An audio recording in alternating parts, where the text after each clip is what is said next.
See, we rock out during the commercial breaks here, which we get a kick out of. But we also get a kick out of visiting with this guy each and every week at this time. It is Ron, the car guy from Westside Auto Pros, and we're talking about fuel today, which is important.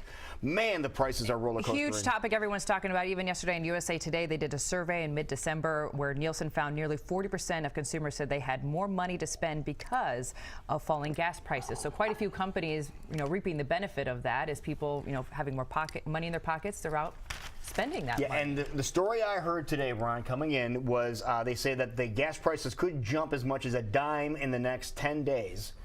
Because OPEC is messing around with the oil again, saying that we're not going to be buying our own oil as much, so they're planning on that, so the prices could go up as much as a dime a gallon within 2 weeks, say.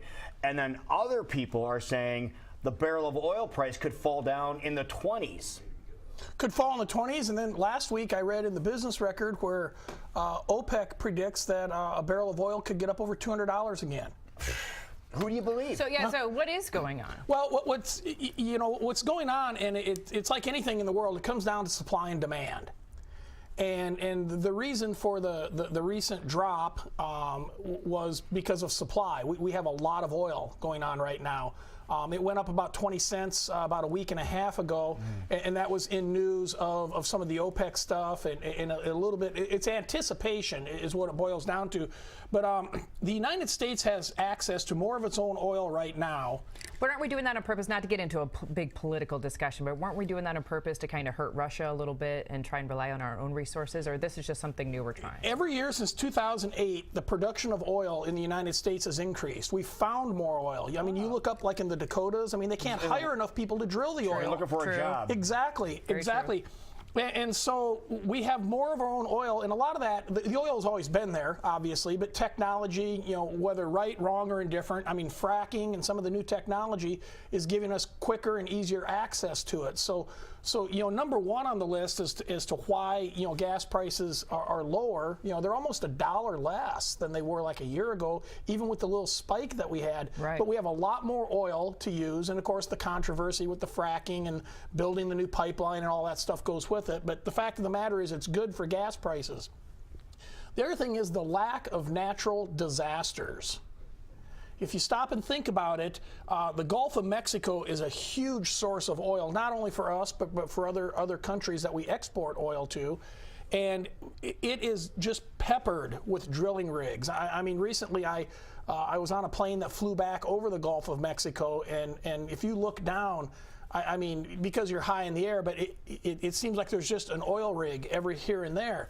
And so when a tropical storm or a hurricane comes through, it can literally wipe out thousands of oil drilling rigs in a matter of hours. And that could really affect the supply. Absolutely. And we haven't had one. We haven't had one. So all these knocking his head, Lou. In 2014, Mother Nature basically took a year off, leaving the Gulf of Mexico unharmed. And so all these oil drilling rigs are in production. They're all up, they're working, they're pumping oil up, and that again increases close production. Okay, so why this morning, another thing that coming in this morning, listening to the news, they said that the cost of making fuel is going to increase, thus another factor in when the summer months roll around. It said it costs more to make fuel, and I thought it costs more in the winter because you have to blend it differently. They do blend it differently in the winter time. We have our winter blend and our summer blend. And they claim that cost more, and that's why you had to pay more. The cheapest fuel to make is winter fuel. So they lied to us. They lied to you. I feel like they do that a lot these days. No, the cheapest fuel to make is winter fuel, and so when we saw the prices drop, that was certainly another contributing factor. Is the additives and basically the blend, the stuff that they blend in with it costs less than the actual gasoline. You also look back, and we talked about it on the show. I believe it was a year ago, this last September. When the whole octane thing changed. Right, and he explained that, yeah. And they were allowed, spec gasoline then became less than 87, which, once again, changed the cost of production of that fuel. So right now, yeah, we're making the cheapest fuel possible to make, but it isn't going to work well, in the summer times on your vehicles with the temperature changes and stuff. So this story might be legit then. It's absolutely legit. Okay. I had some notes here. Usually it's around September of October that we switch over to the winter blend gas, and coming up in March and April we'll switch back to the summer blend. So you will see. I mean, it isn't going to go up $1 a gallon, but you'll see small increases. Fluctuation there. Yeah, and then like anything, it's unfortunate, but gasoline's kind of like a hotel. If they've got 5 rooms left, it's rack rate. If they've got 35 rooms left, they'll cut you a deal. Well, they know with gasoline that over Memorial Day, Labor Day, 4th of July, you're going to travel, and some of the news forecasters get on and they say, oh, watch for gasoline spikes. Well, duh, they've gone up my whole life around holidays when travel increases, and of course with the summer. So, is $2 or $1.98 gas here to stay? Probably not. I mean, we're going to see it go up. Is it going to go back up to $3.98? I mean, I hope not.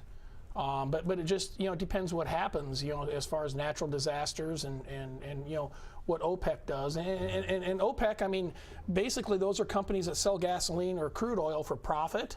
So if we're buying less barrels of crude oil, they have a cost of business to do, so they've got to increase their prices. Right. It's like any product. Here's what I think about they try to put money in the pockets of people in OPEC. I don't care. I want to put money in the pockets of people that live and work in America. Absolutely. Okay. Absolutely. And we're doing a really good job. Like I said, since 2008, U.S. oil production has gone up every year.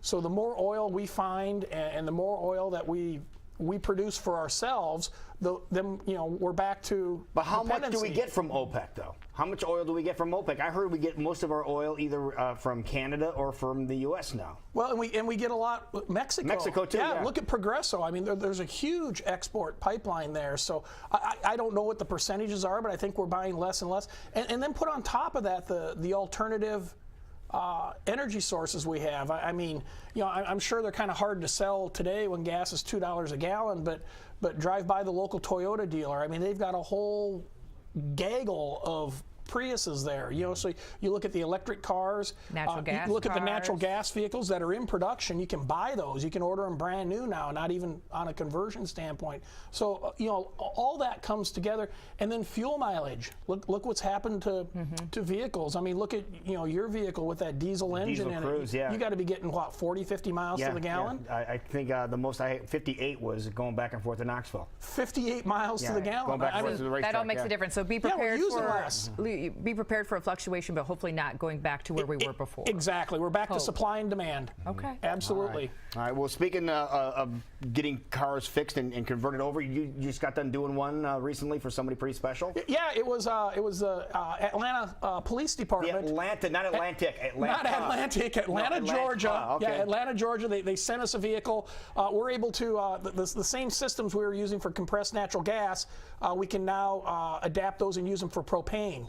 Wow. Like the gas you use in your barbecue grill. Your barbecue fuel. Exactly. And so they wanted to see how it was going to work, how it was going to turn out. That's pretty cool. So they're actually going to convert the majority of their fleet to LPG. That is great. So, and they had you do it. Yes. That's awesome. Congratulations, man. That was You're welcome. Impressive. You're welcome. Impressive. You're welcome. We knew All right, so there's a special date coming up this weekend, and I hear you might be able to help some people that want some last-minute gift ideas. Valentine's Day is coming up. It's Saturday. Right. And obviously we're not there Saturday because we're going to spend the day with our Valentines.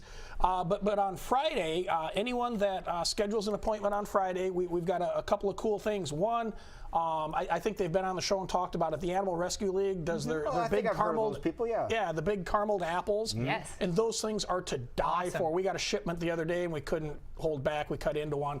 But they're awesome. So if you schedule an appointment, come in on Friday. We will give you one of the Animal Rescue League really carameled apples. Yeah, that you can give to your Valentine, or if you're like Jason, just take it home and eat it yourself. Yeah, pretty much. They are good. But in addition to that, anyone that has their car serviced at Westside Auto Pros on Friday in honor of Valentine's, we're going to donate $100 to the Animal Rescue League to help the cats and dogs that don't have a Valentine there. You are awesome. So you are an incredible man. Make your appointment. Come on into Westside. So Friday's the day. Friday's the day. Double Valentine. Get something for yourself and take care of the animals at the ARL too.